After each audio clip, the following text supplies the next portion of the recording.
بسم اللہ الرحمن الرحیم۔ میں ہوں محمد ضیاء الحق اور آپ دیکھ رہے ہیں F S media network. خبر شامل کرتے ہیں آزاد کشمیر سے۔ ہمارے بیورو چیف جاوید اقبال بٹ کی اس رپورٹ میں رمضان المبارک میں گراں فروشوں کے خلاف سخت کارروائی ہوگی۔ اسسٹنٹ کمشنر اسلام گڑھ سید یاسر آفتاب گردیزی عوام کو ریلیف فراہم کرنے کے لیے ہر ممکن اقدامات کیے جا رہے ہیں۔ نائب تحصیلدار اسلام گڑھ چودھری محمد الطاف انتظامیہ کے ہمراہ اسسٹنٹ کمشنر سید یاسر آفتاب گردیزی تحصیل اسلام گڑھ نے بازار کا ہمراہ پولیس نفری دورہ کیا۔ گراں فروشی اور بیجا منافع خوری کی اجازت نہیں دیں گے۔ روزانہ کی بنیاد پر سبزی، فروٹ، گوشت اور دیگر اشیاء ضروریہ کی خرید و فروخت پر نظر رکھے ہوئے ہیں۔ اسلام گڑھ، کنیلی، کاکڑا ٹاؤن، چک سواری میں مصنوعی مہنگائی اور منافع خوروں کو روکنے کے لیے مؤثر اقدامات کر رہے ہیں۔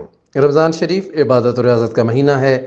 کھانے پینے کی اشیاء کی ڈیمانڈ بڑھ جاتی ہے، جس کی وجہ سے قیمتوں میں اعتدال رکھنا ضروری ہے۔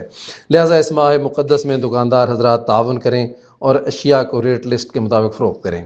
بصورت دیگر بھاری جرمانوں کے ساتھ ساتھ دکانیں سیل بھی کی جا سکتی ہیں۔ عوام بھی ریٹ لسٹ کے مطابق چیزوں کی قیمت ادا کریں۔ سبسکرائب کیجیے F S media network اور دیکھتے رہیے تازہ ترین تبصرے اور خبریں۔